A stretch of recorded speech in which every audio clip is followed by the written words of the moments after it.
Well, even as we have a beautiful sunset in progress, we have moisture on the way, and that's going to fall in various types of precipitation by the time you wake up tomorrow morning. I'll have your complete forecast straight ahead. All right, thank you, Paul. And we are tracking several COVID headlines. The Omicron variant moves into Metro Detroit, and there are reports Pfizer's vaccine is not effective for one of the youngest age groups. And here's Paula. Port Huron schools by the numbers. We'll show you how a recent infusion of cash into the district is changing the way education looks and feels. And this is not just a Port Huron story. This is probably your school district, too. Live from downtown Detroit, home of WDIV and Click on Detroit, Local 4 News First at 4 starts now. Hey there, everybody. Good afternoon to you on this Friday afternoon. I'm Karen Drew. First at 4, our winter weather roller coaster. It's about to take another dip. It's sunny right now. You saw that at the start of the show, but many of you will be waking up to snow tomorrow morning. Meteorologist Paul Gross is standing by. I think you're going to make some kids pretty happy, Paul. I tell you what, Karen, the part of the area that gets the most snow tomorrow, there'll be enough to make some snowballs and some snow forts and things like that. Right now, very calm, quiet conditions, 41 degrees with that filtered sunshine there with the high clouds, northwest wind, north to northwest wind at 3 miles per hour, so very little wind chill, if any. So 40 at Metro, but notice in our north and west zones, it's really in the mid to upper 30s, even low 30s up here in the thumb. So it's seasonably cool out there, but here's Storm Tracker 4, and there's a lot of moisture, and when you take moisture and then you throw it into cooler air, you get all different types of precipitation. Now, this evening we're dry. Clouds will continue thickening, and we're going to be falling just slowly through the 30s, into the mid-30s, even the low 30s in spots. But midnight and then beyond, that moisture starts moving in. This is what you're going to wake up to. I will have a lot of detail on this coming up in just a few minutes, Karen. All right, we'll check back with you, Paul. Now, let's move to the coronavirus, and we do have a lot to talk about this afternoon. First, new vaccine research from Pfizer. Pfizer says 2 doses of its COVID vaccine did not provoke an adequate immune response in kids 2 to 5 years old. That's a setback for immunizing very young children, but the drug company will now amend its research to include a 3rd dose. We'll keep you posted on that. Meantime, more cases of the Omicron variant have been confirmed in Michigan, with 1 case each in Oakland, Wayne, and Washtenaw counties. Overall, the state is reporting more than 12,000 cases in the past 2 days, about a daily average of 6,300. The 7-day positivity rate has dipped slightly below 17%. Meantime, the University of Michigan says it will now require all students, faculty, and staff to get a COVID booster shot as part of its battle against the virus. It comes as the school says that Omicron variant in Washtenaw County has been detected on the Ann Arbor campus. Michigan State University also says it will require a booster starting with the spring 2022 semester. You can always read more about the newest COVID developments at clickondetroit.com. A former Detroit police detective is now caught up in a bribery and a corruption scandal. Federal prosecutors say 44-year-old Michael Pectelis is accused of accepting bribes from a towing company during his time with DPD. Criminal complaint shows he provided the company with favors in return for $3,200 and a vehicle. The bribery charge carries a sentence of up to 10 years in prison and a fine of up to $250,000. The former detective is the 5th person charged in connection with Operation Northern Hook, which is looking at corruption in the city's towing operations. Michigan State Representative Joelle Jones is trying to look on the bright side after this hearing today. A trial date is now set for the Democrat to face drunk driving charges and allegations he brought a handcuff key into jail. Jones recently turned down a plea deal, and a judge ruled his original April arrest was lawful. Jones remains free on bond, but he remains under the supervision of an elder of his church and a GPS and alcohol tether, as well as a 9 p.m. curfew. He did try to ease those restrictions today. The judge refused.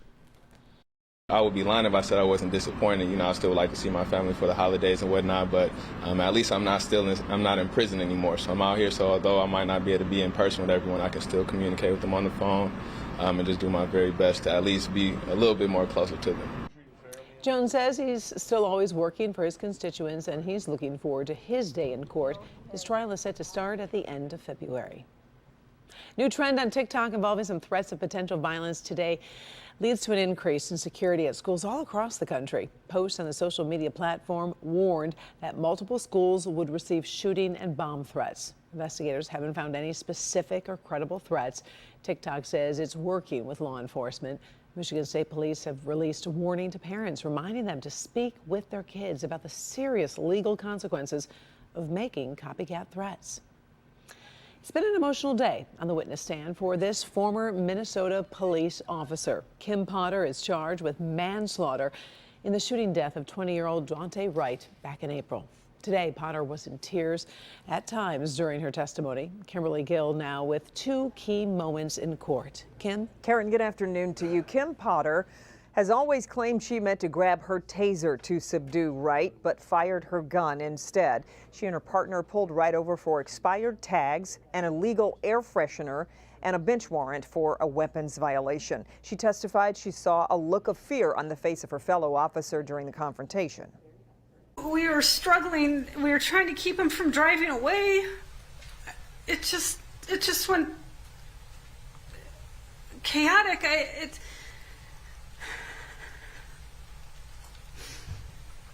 And then I remember yelling, "Taser, taser, taser," and nothing happened. And then he told me I shot him. Now, we've been seeing video of the confrontation for months. The prosecution has been trying to show Potter was an experienced officer for several years in the Minneapolis suburb of Brooklyn Center and received extensive training in taser use and the use of deadly force. Prosecutors asked a series of key questions during their cross-examination. Never saw a weapon on Mr. Wright, did you? No. Never saw a gun?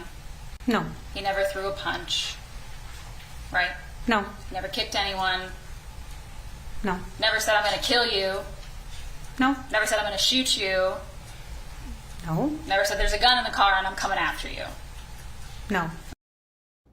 Potter wrapped up her testimony just before 3 o'clock today. The defense has now rested its case. Prosecutors have to prove recklessness or culpable negligence to win a conviction on the manslaughter charges. Closing arguments are set for Monday. Karen, we'll send it back to you. All right. Thank you, Kim. Sure.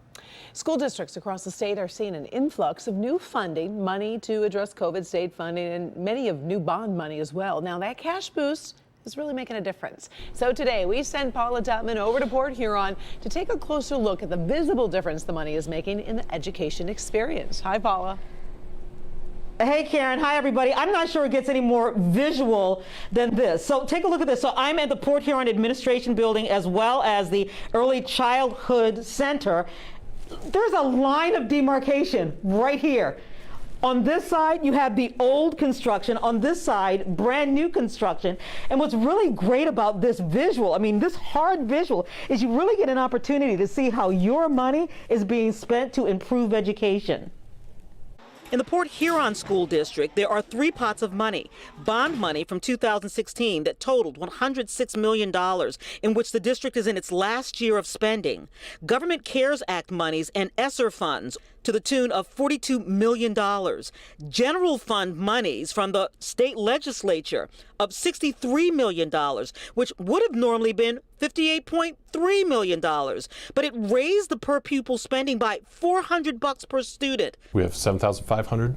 We have 16 schools. And while there are a lot of numbers to throw around, here's how it shakes loose at the granular level. It's the ability to change education for children. Teachers are getting paid more. In fact, every staffer got a raise. Typical classroom before and now. It looks like 21st century right now. You walk into here, it's like a spaceship in some classrooms. This is what the media center looked like before. Old, used, outdated. This is what it looks like now. Desks that were relics are now modern and ergonomic. New air filtration systems have been installed. M13 filters, which filter out more of the pathogens that cause disease, whether it's COVID or not. We're putting those things in so that every classroom is safer with the air that the kids are breathing. And that's the stuff you see. The stuff you feel is the three new administrators called deans, and they've been added to help with in-school issues. Counselors go beyond the school and into the community. So it allows us to say, okay, what is it that we can do differently that we probably couldn't do before because we didn't have the money. They call their tutoring high dosage, with before and after school credit recovery, smaller class sizes, behavioral interventionist coaches. The list is long, but what this means is that even when the COVID money goes away, and it will, it allows us to create an infrastructure. Think of it as infrastructure, academic infrastructure, socio-emotional infrastructure, things that are desperately needed. And so in 3 or 4 years, when the money goes away, we have the infrastructure in place for our families, for our students, for our staff. And that, again, allows us to continue the good work that we've started now into the future. Yeah, you know, when you talk about the future, listen, this isn't just the Port Huron School District. Take a look at your school district. It's a lot of school districts. And also, because of the way this was funded, the way the money came into these districts, it actually starts closing the gap of per pupil funding. So those schools that have a lower tax base, their schools are getting almost as much money as the ones with a higher tax base. Karen? Gosh, the visuals are amazing. You know, as you've many times reported, that change in atmosphere changes your attitude and gives you a better chance to learn.